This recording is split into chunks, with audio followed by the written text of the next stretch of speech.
Welcome to Suman TV. నేను మీ నవీన్. ప్రస్తుతం మనతో ప్రముఖ గ్యాస్ట్రో ఎంట్రాలజిస్ట్ డాక్టర్ పులి చంద్రశేఖర్ గారు ఉన్నారు. హాయ్ సార్, నమస్తే అండి. నమస్తే అండి. సార్, మలబద్ధక సమస్య సార్. ఇది బయటికి చెప్పలేరు. ఏంటంటే మొహమాట పడిపోతా ఉంటారు. సో, అసలు మనము రోజుకి ఎన్ని సార్లు మూత్ర విసర్జన చేయాలి, మల విసర్జన చేయాలి? అదేవిధంగా ఒకసారి ఒక 4 రోజులు, 5 రోజులు దీన్ని ఆపుకుంటే ఏమైనా ప్రాబ్లమ్ వస్తదా? కొద్దిమంది ఇది రావడం కోసము చాలా ఓరల్‌గా అంటే కొన్ని సిగరెట్లు తాగుతా ఉంటారు, పాన్ పరాగ్ ఏసుకుంటా ఉంటారు. ఇట్లాంటివన్నీ ఉంటాయి. హ్మ్. సో, ఈ మలబద్ధక సమస్య ముదిరితే పైల్స్ నుంచి కొలాన్ క్యాన్సర్ వస్తదని నేను ఒక ఆర్టికల్ చదివా. అది ఓకే. ఎంతవరకు వాస్తవం అండి? మంచి పాయింట్ అండి. సో, రోజుకి ఎన్ని సార్లు మోషన్ వెళ్ళాలి అనేది ఒక క్వెషన్. యెస్. సో, తర్వాత మోషన్ రాకపోతే క్యాన్సర్ వస్తుందా అనేది రెండో క్వెషన్. సో, రోజుకి ఎన్ని సార్లు వెళ్ళాలి అని కాదు, రోజుకి ఎన్ని సార్లు తింటాం అనేది ముఖ్యము. సో, కొంతమంది అసలు ఏమి తినకుండా మోషనే రాదు వాళ్ళకి. ఆ! సో, అలాగే ఒక చిన్న ఎగ్జాంపుల్ చెప్తాను. నాకు ఒక కరెక్ట్‌గా 1 ఇయర్ బ్యాక్ డాక్టర్ చేయాల్సింది పేషెంట్ చెప్పిన మాట వినాలి. సో, దీంట్లో ఏమైందంటే ఒక 82 ఏళ్ల ముసలావిడ బయట నుంచి బాత్రూమ్ నుంచి వస్తూ కాలు జారి పడితే ఒక హాస్పిటల్‌లో జాయిన్ చేశారట. హ్మ్. ఆవిడకి ఏమమ్మా జరిగింది అని అంటే మోషన్ రావట్లేదని చెప్తాను ట్రై చేస్తుంది. వాళ్ళు కేరళ వాళ్ళు.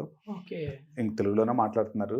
సో, వాళ్ళు ఏం చేశారు, రావట్లేదని చెప్తే అది కాకుండా ఈ యూరిన్ ఇన్ఫెక్షన్ ఉందని, అది ఉందని 6 వారాలు మోషన్‌కి వెళ్ళట్లే. ప్రతిరోజు వచ్చినప్పుడల్లా నేను మోషన్ రావట్లేదు అని ఉంటుంది. మోషన్ రావట్లేదు. సో, మోషన్ రాకపోవడం వల్ల వాళ్ళకి యూరినరీ ఇన్ఫెక్షన్స్ కూడా వస్తూ ఉంటాయి. సో, మనకి జనరల్‌గా ఒక మోషన్ ఎలా వస్తుంది అని చూసుకుంటే, తీసుకున్న ఆహారం అంతా డైజెస్ట్ అయిపోయిన తర్వాత ఈ చివరి భాగంలో మనకి మోషన్ ఇక్కడి నుంచి పెద్ద పేగులోంచి స్టార్ట్ అయ్యి కింద వరకు వస్తుంది. ఓకే. ఇక్కడి వరకు వచ్చిన తర్వాత ఫస్ట్ పొద్దున్నే మనం లెగంగానే మోషన్‌కి వెళ్తూ ఉంటాం కదా! ఎందువల్ల అని ఆలోచిస్తే, ఇప్పుడు ఇది నార్మల్‌గా ఎంప్టీగా ఉంటుంది. మనం ఓకే. పొద్దున ఆహారం తీసుకున్న తర్వాత కొంతమందికి అలవాటు ఉంటుంది. ఫర్ ఎగ్జాంపుల్ నేనున్నా అనుకోండి. పొద్దున్న కాఫీ తాగితే గానీ ఆ! అక్కడి నుంచి రిఫ్లెక్సెస్ ఇక్కడికి వచ్చిన తర్వాత ఇక్కడి నుంచి స్టూల్స్ ఇక్కడికి వస్తే మోషన్‌కి వెళ్ళాలి, నా పేగంతా మోషన్‌తో నిండిపోయిందని ఫీలింగ్ వస్తది. కానీ ఓకే. యాక్చువల్లీ మోషన్ మొత్తం పేగంతా ఉంటుంది అప్పటికే. ఓన్లీ లాస్ట్ భాగంది వస్తూ ఉంటుంది. 100 గ్రాములు, 150 గ్రామ్స్ అలా వస్తూ ఉంటుంది. ఓకే. సో, అదే కొంతమందిలో పేగిపోతే వ్యాధి ఉన్న వాళ్ళకి ఇది ఇన్‌ఫ్లేమ్ అయిందనుకోండి, ప్రతి 5 నిమిషాలకు పరిగెత్తాలనుకుంటారు టాయిలెట్. అర్జెన్సీ అంటాం అన్నమాట దాన్ని. ఓకే. సో, ఈ రకంగా జరిగిన పేషెంట్స్ ఎవరికైతే మోషన్ రాకుండా ఉన్న వాళ్ళలో పైల్స్ వస్తాయా అని క్వెషన్ నన్ను అడిగారు. యెస్. యెస్. మంచి పాయింట్ అది. మోషన్ రాకుండా హార్డ్ స్టూల్స్ వచ్చినప్పుడు ఏం చేస్తారు అంటే గట్టిగా ముక్కుతారు. ముక్కినప్పుడు ఆ కింద ఉన్న రక్త కణాలు గట్టిగా బిగుసుకొని ముందుకు రావడం వల్ల పైల్స్ లాగా బయటకు వస్తూ ఉంటాయి. ఓకే. సో, అది ఒకటి కారణం. రెండో కారణం నేనేం చెప్తున్నాను అనంటే మోషన్ రాకపోతే క్యాన్సర్ వస్తుందా అని కాదు. అప్పుడు దాకా నార్మల్‌గా వెళ్ళే మోషన్స్ పేషెంట్స్ రావట్లేదు, మోషన్ హార్డ్ అవుతుందో లేకపోతే సరిగ్గా వెళ్ళలేకపోతున్నాను అనేది ఒక indication. Okay. Change in bowl habits అంటారు విదేశాల్లో. ఓహ్! అది వచ్చినప్పుడు కంపల్సరీ పేగు తనిఖీ చేయించుకోవడం బెటర్. ఎందువల్ల అంటే ముందు ఇనిషియల్‌గా చిన్న కణాల కింద ఇలా స్టార్ట్ అయ్యి ఒక గడ్డలాగా వస్తుంది. ఇంకా క్యాన్సర్‌గా మారలేదు. క్యాన్సర్‌గా ఓకే. మారే ఛాన్సెస్ ఉంటాయి. సో, వీళ్ళల్లో ఒక చిన్న ఎగ్జాంపుల్ చెప్తాను. నాకు ఒక పేషెంటు బాంబే నుంచి వచ్చారాయన. బాంబే నుంచి వచ్చిన ఆయన పైల్స్ అని చెప్పి వచ్చాడు. ఓకే. పైల్స్ అని చెప్పి వచ్చిన అతను 50 ఏళ్ళు పైన ఉన్నాడు, రక్తం పడుతుంది. హ్మ్. సరే నేను ఒక చిన్న సజెషన్ ఇచ్చాను. సరే ఆయనకున్న హ్యాబిట్స్ వేరు హ్యాబిట్స్ ఉన్నాయి. సరే కొలనోస్కోపీ కూడా చేయించుకోండి అని అంటే ఈ భాగంలో ఓకే. స్టేజ్ 1 క్యాన్సర్ నాకు కనిపించింది. అదృష్టవంతుడు. సో, విదేశాల్లో క్యాన్సరు, కోలాన్ క్యాన్సర్స్ అధికంగా ఉంటాయి అని అనుకుంటున్నాం. కానీ ఇండియాలో కూడా చాలా ఎక్కువ ఉన్నాయి. నేను 20, 30 ఏళ్ల వయసు ఉన్న వాళ్ళలో కూడా నేను క్యాన్సర్ కనుక్కోవడం జరిగింది ఇక్కడ. ఓకే. సో, వాళ్ళు ఎర్లీగా చూస్తే మనం దానికి పేగు కట్ చేయకుండా దానికి మనం రిమూవ్ చేసుకోవచ్చు. ఏ స్టేజ్‌లో మనం ట్రీట్ చేయొచ్చు సార్ దీన్ని? అన్ని స్టేజ్‌లో ట్రీట్ చేయొచ్చు. ఓకే. కానీ ప్రాబ్లమ్ ఏంటంటే మనం విదేశాల్లో ఎటువంటి పేషెంట్స్‌కి కొలనోస్కోపీ అవసరము అనేది క్వెషన్ నేను ఆన్సర్ చేయదలుచుకున్నాను. ఏంటంటే 50 ఏళ్ళు పైన దాటిన వాళ్ళందరికీ స్టూల్ ఎగ్జామినేషన్ చేస్తాం. సో, నాకు మొన్న ఒక పేషెంట్ ఒక ఆయన వచ్చారు. నాకు పాత పేషెంట్ వాళ్ళ మదర్‌కి విదేశాల్లో కోలాన్ క్యాన్సర్ ఉందో లేదో అని చెప్పి స్టూల్ శాంపుల్ టెస్ట్ ఇస్తారు బ్లడ్ కనుక్కోవడానికి. అది ఓకే. చేయంగానే పాజిటివ్ వచ్చిందంట. ఓహ్! పాజిటివ్ రాగానే ఆమె భయపడిపోయి నాకు క్యాన్సర్ ఉంది, ఇమ్మీడియట్‌గా నేను డాక్టర్‌ని చూడాలి అనే దానికి వస్తే నేను అక్కడ చేయించుకోనని చెప్పి అక్కడి నుంచి ఇక్కడికి వచ్చి నాతో చేయించుకున్నారు. ఆవిడకి ఈ భాగంలో ఇలా కణితిలాగా ఉన్నది. మొత్తం తీసేయడం జరిగింది. ఓకే. ఓకే. అంటే పేగు తీయకుండా ఓన్లీ దాని వరకు తీయొచ్చు. Oh! So, she was lucky. So, విదేశాల్లో మనకి క్యాన్సర్ వస్తుందా లేదా అని చెక్ చేయడానికి స్టూల్ శాంపుల్స్ చేస్తాం.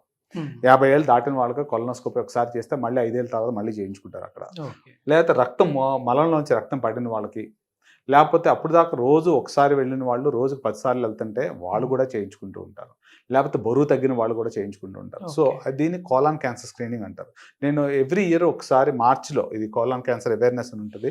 మార్చిలో నేను వాళ్ళకి ఫ్రీ కొలనోస్కోపీ చేయడం అలాంటివి జరుగుతూ ఉంటుంది. కొంతమంది సబ్స్క్రైబ్ అవుతారు, ఆ టైంలో వచ్చి చేయించుకుంటూ ఉంటారు. This something I want give it to our country. Actually నేను విదేశాల నుంచి వచ్చిన బౌల్ క్యాన్సర్ స్క్రీనింగ్ అని యూకేలో చేస్తూ ఉంటాం. వాళ్ళు కూడా ఇక్కడ ప్రవేశపెట్టాలని అనుకున్నారు. ఏంటంటే ప్రతి ఒక్కరికి దే డిజర్వ్ పెద్ద పేగు ఉండాలి. లేదనుకుంటే బ్యాగ్ బయట వేసుకుని టాయిలెట్ బయట ఉంటే చాలా కష్టంగా ఉంటుంది అనమాట. సో ఎవరికైతే ఈ ప్రాబ్లమ్స్ ఉన్నాయో, ఎవరికైతే ఎక్కువ మోషన్ వెళ్ళటమో, తక్కువగా వెళ్ళటమో, రక్తం పట్టడమో, లేకపోతే బరువు తగ్గడమో, లేకపోతే 50 ఏళ్ళు దాటిన తర్వాత ప్రతి ఒక్కరు కోలాన్ క్యాన్సర్ స్క్రీనింగ్ అంటాం. ఇవి చేయించుకోండి.